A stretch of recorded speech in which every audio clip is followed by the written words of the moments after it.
as has been the case since the beginning of this Congress, unresolved issues within the dysfunctional House Republican caucus continue to derail progress.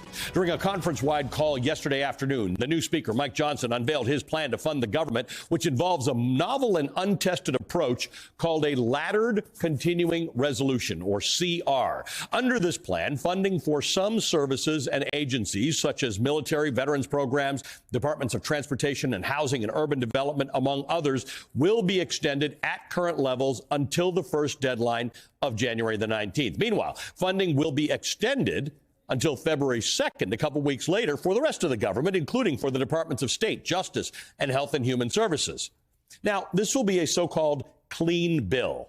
No other provisions will be attached to it, meaning it will not include funding for Ukraine, Israel, or border security, the three main sticking points driving divisions in Congress recently.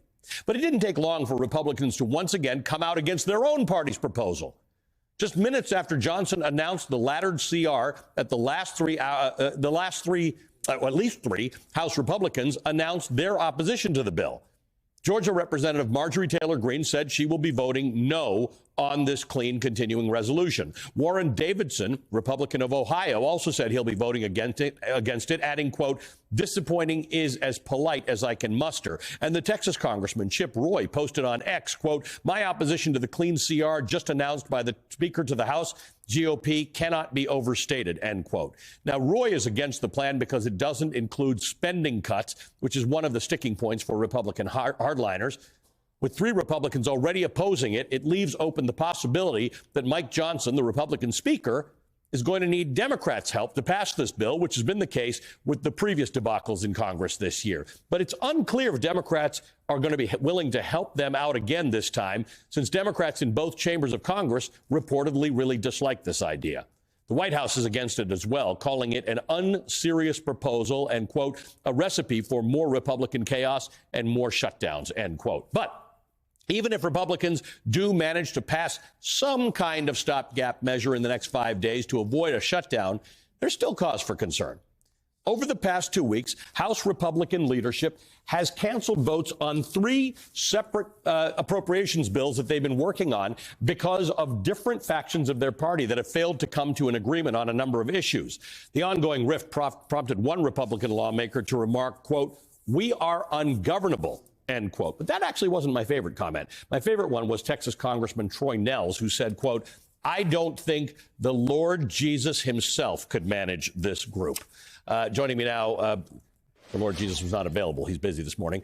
Norm Ornstein, Senior Fellow Emeritus at the American Enterprise Institute and co-host of Words Matter podcast. Also with us, former Republican Congressman Charlie Dent of Pennsylvania. He's the Executive Director and Vice President of the Congressional Program at the Aspen Institute. Good morning, both of you. Thank you for being with us. Let me start with you, Charlie. GOP House leadership unveiled this plan yesterday afternoon, less than a week before the shutdown deadline. Now, in fairness, they only selected Mike Johnson as a speaker a few weeks ago. I'm a little surprised it's taken this long, and I'm a little surprised that Mike Johnson seems to be surprised that this is not likely to pass with his own party's support. Correct. Look, what he has proposed is not irresponsible. I do not agree with the two-step process, but it funds the government at current levels. The problem that Mike Johnson has is that Hakeem Jeffries now has a lot of leverage because, as you just pointed out, the hardliners within the House Republican Conference are not going to support this plan. So Democrat votes will be needed. So Hakeem Jeffries is going to have a lot of say in what this bill could potentially look like. But that said, this idea of doing a laddered approach, as was initially proposed, trying to fund the government sequentially, you do the Department of Defense 1 week, State Department next, Justice, et cetera. Well, that in my view would have led to rolling government shutdowns and would have been crazy. This approach, though, would at least keep the government funded. But the problem that, of course, Johnson is going to discover is that he needs House Democratic votes. And, of course, the United States Senate is not a passive bystander in this process. And I suspect they are going to reject doing this in two steps. It'd be smarter just to do a one stopgap bill, fund it to, I would say, the middle of December. They've chosen January 9th. And then try to finish all the appropriations bills between now and then. That's what they should be doing. So, Norm, this is where we stand on November 12th, 2023. Charlie Dent's wise evaluation of this is that it's not irresponsible. In other words, that's the bar we're at, right? That Mike Johnson, the Speaker of the House, which is a good thing, has proposed something that is not irresponsible. but not possible. And so now we have to, at least that's a good starting point. Where do you go with this? That Mike Johnson has not displayed himself to be one of the weirdos in Congress at this moment in this debate, but he still put something forward that is going to be very, very difficult, if not impossible, to get past. So I have to disagree a little bit with my friend Charlie. I actually think it is irresponsible.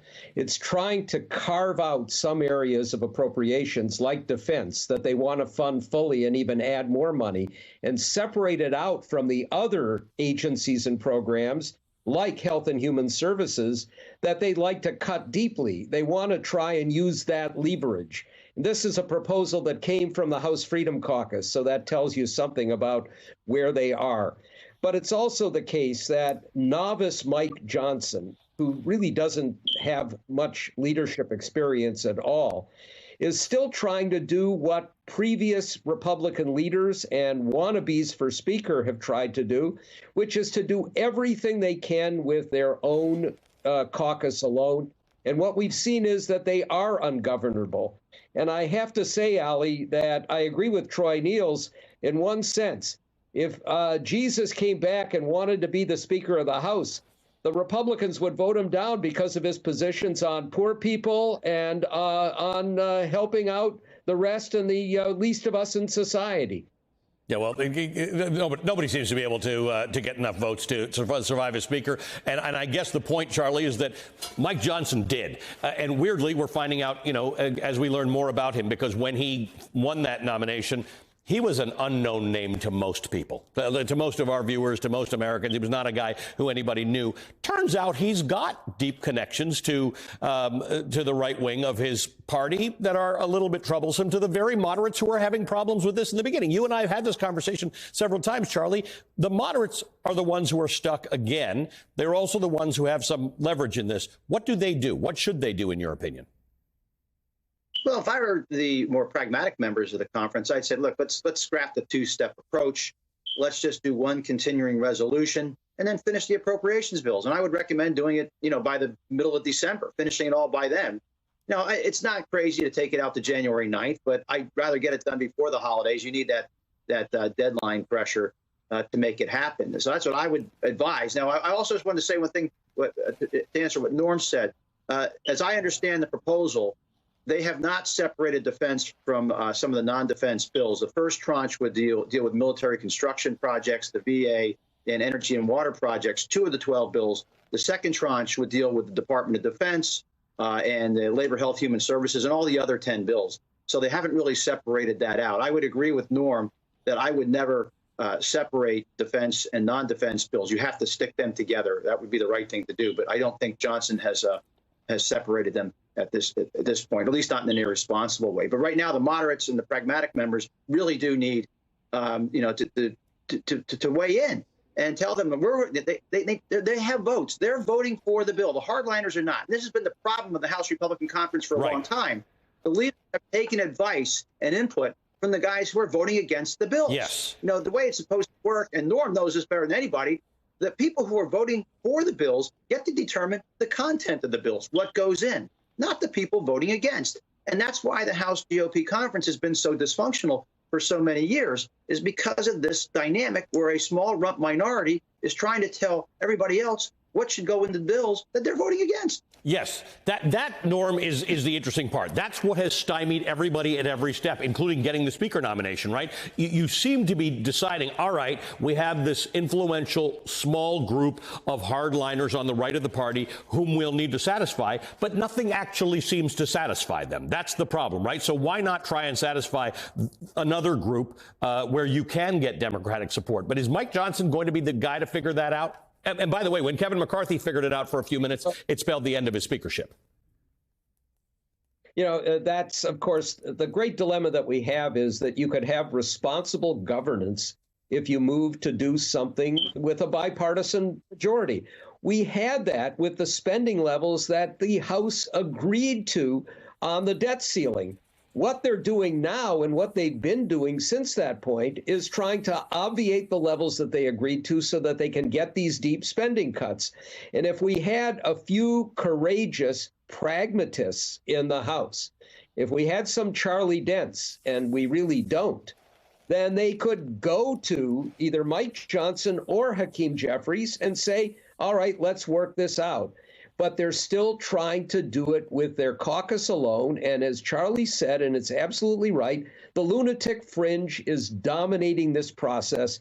And that's why we are very unlikely to avoid a shutdown. It may not come in a week. They may be able to punt for a little bit longer. But you have members hell-bent on bringing this government down and bringing chaos upon us. And until you get a speaker who's willing to step beyond that, you would hope that Mike Johnson has at least a little bit of leeway, having come to this fairly new to the game. But he comes from that lunatic fringe of the party, and that's another part of the problem we have. Guys, keep your phones charged next weekend and your ringers on. I suspect I'm going to need to call you both. Good to see you both. Norm Ornstein is a senior fellow emeritus at the American Enterprise Institute and the author of numerous books, including One Nation After Trump, and the former Republican Congressman Charlie Dent of Pennsylvania. Now, I'm going to get to talk to Charlie an extra time this week. I'm going to be with Charlie this Friday at the Philadelphia Citizens' 6th Annual Ideas We Should Steal Festival. Charlie's going to join me on a panel about the comeback of the Big Tent and the state of our political parties. If you're in Philly on Friday the 17th, I invite you to join us. You can purchase tickets at the Philadelphia Citizen.org. All right, still ahead on Velshi, there, a humanitarian crisis in Gaza is getting worse with each passing hour. Power outages, food shortages, and the region's largest hospital are near collapse. Plus, more and more people are entering the 2024 presidential race. There's really just one choice on the ballot. You're either for democracy or you're against it. We'll talk about it. This is Velshi.